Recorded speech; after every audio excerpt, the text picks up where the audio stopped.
Pernah nggak kalian berpikir, kenapa ada orang yang kelihatannya selalu punya uang, sementara yang lain terus-menerus kesulitan secara finansial? Apakah mereka memang terlahir di keluarga kaya, punya privilege lebih, atau cuma sekadar hoki? Sebenarnya, jawabannya lebih dari itu. Bukan cuma soal mereka punya lebih banyak uang, tapi juga bagaimana cara mereka melihat dan memperlakukan uang itu sendiri. Pola pikir mereka berbeda, kebiasaan mereka juga berbeda. Sementara banyak orang fokus buat kerja dan cari uang, orang kaya lebih fokus gimana caranya supaya uang yang kerja buat mereka. Di video kali ini, kita bakal bongkar 5 cara berpikir orang kaya yang sering banget diabaikan atau bahkan nggak disadari oleh orang kebanyakan.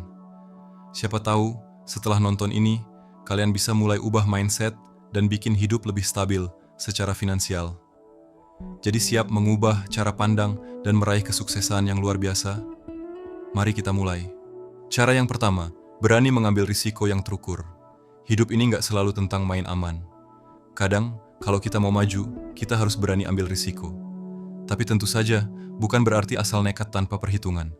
Risiko yang diambil harus terukur. Artinya kita paham konsekuensinya, sudah mempertimbangkan alternatif, dan punya strategi cadangan kalau sesuatu nggak berjalan sesuai rencana. Misalnya, dalam investasi. Kalau kita cuma simpan uang di tabungan, mungkin aman, tapi nilainya bakal tergerus inflasi. Beda cerita kalau kita berani masuk ke instrumen investasi seperti saham atau properti. Ada risikonya, pasti. Tapi kalau kita sudah riset, paham pola pasar, dan siap dengan strategi jangka panjang, peluang keuntungannya jauh lebih besar. Hal yang sama juga berlaku dalam kehidupan. Mau coba sesuatu yang baru? Ya, pasti ada ketidakpastian.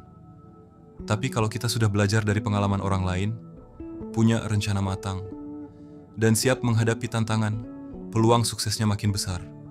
Intinya, berani itu perlu, tapi harus tetap pakai akal dan strategi, biar nggak asal nyemplung tanpa pelampung. Cara yang kedua, berpikir jangka panjang, bukan cari hasil instan. Di dunia yang serba cepat ini, banyak orang pengen sukses dalam semalam. Maunya instan tanpa usaha berlebih, dan kalau bisa langsung cuan besar. Padahal, kenyataannya nggak sesederhana itu. Semua hal yang benar-benar bernilai butuh waktu, usaha, dan kesabaran. Lihat aja para pengusaha sukses atau investor kawakan, mereka nggak jadi kaya dalam sehari. Mereka membangun bisnis, menanam investasi, dan menyusun strategi jangka panjang dengan penuh kesabaran. Mereka paham bahwa proses itu penting. Kadang, mereka harus jatuh dulu, rugi dulu, gagal dulu, tapi justru dari situ mereka belajar dan makin matang dalam finansial. Misalnya, banyak orang tergoda dengan skema cepat kaya, investasi bodong, atau trading tanpa ilmu yang cukup. Akhirnya, bukan untung yang didapat, tapi buntung.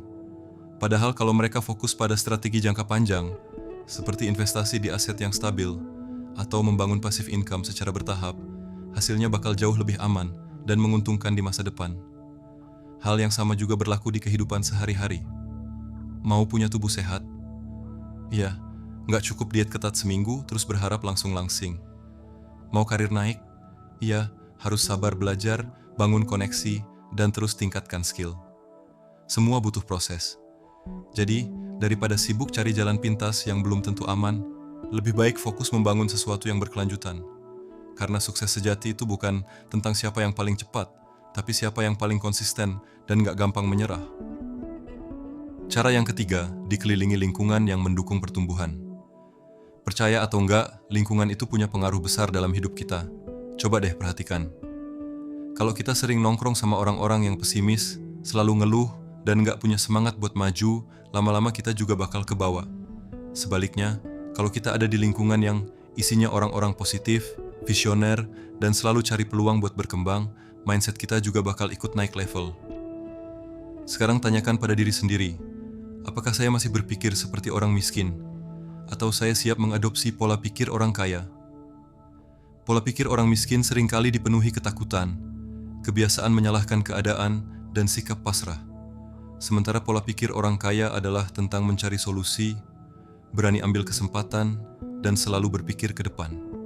Bedanya, bukan cuma soal uang, tapi soal cara melihat peluang dan bertindak.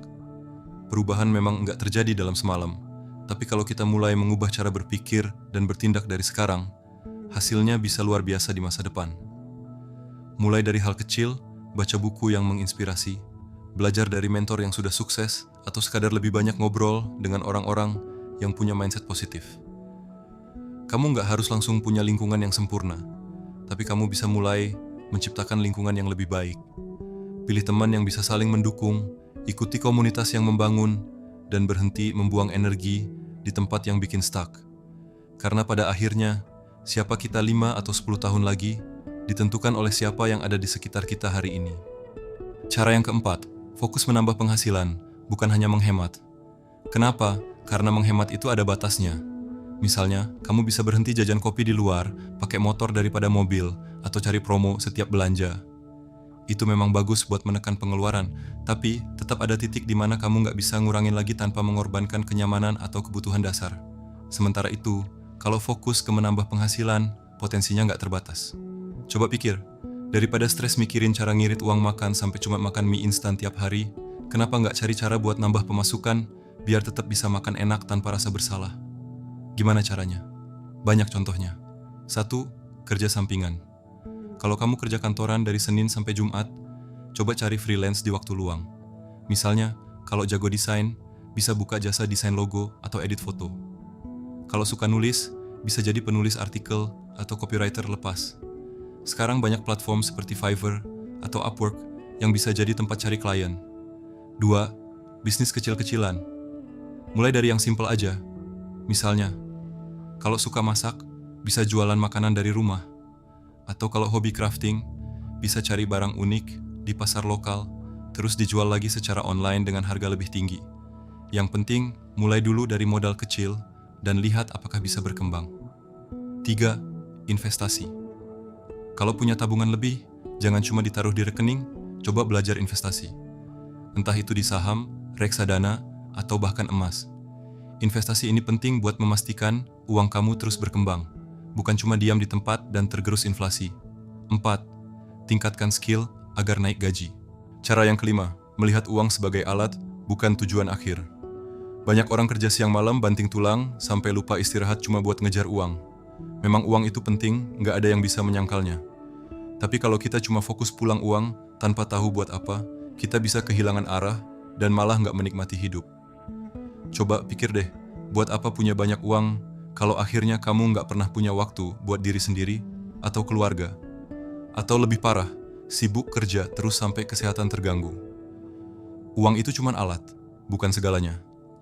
Yang lebih penting adalah bagaimana kita menggunakannya buat mencapai hidup yang lebih baik, lebih nyaman, dan lebih bahagia. Misalnya, uang bisa jadi alat mencapai kebebasan finansial. Daripada sekadar numpuk uang di rekening, lebih baik digunakan buat investasi atau membangun sumber pemasukan pasif. Dengan begitu, kamu bisa kerja karena mau, bukan karena harus. Bayangin, kalau suatu hari nanti kamu punya cukup aset yang bisa menghasilkan uang sendiri, kamu nggak perlu lagi kerja keras setiap hari. Jangan takut buat membelanjakan uang untuk hal-hal yang bikin hidup lebih baik. Misalnya, investasi di pendidikan buat belajar skill baru, beli peralatan kerja yang bikin produktivitas meningkat, atau sekadar traveling buat menyegarkan pikiran. Semua itu bukan buang-buang uang, tapi cara memanfaatkannya supaya hidup lebih berkualitas. Di sisi lain, membantu orang lain sangat penting juga. Kita bisa memakai uang untuk tujuan yang lebih besar, seperti berdonasi atau berinvestasi di komunitas yang membutuhkan. Uang yang digunakan untuk membantu sesama bukan hanya membuat orang lain senang, tapi juga memberikan kebahagiaan yang enggak ternilai bagi diri kita sendiri. Jangan lupa untuk like, share, dan subscribe agar kamu tidak ketinggalan konten keuangan lainnya di channel ini. Terima kasih sudah menonton dan sampai jumpa di video berikutnya.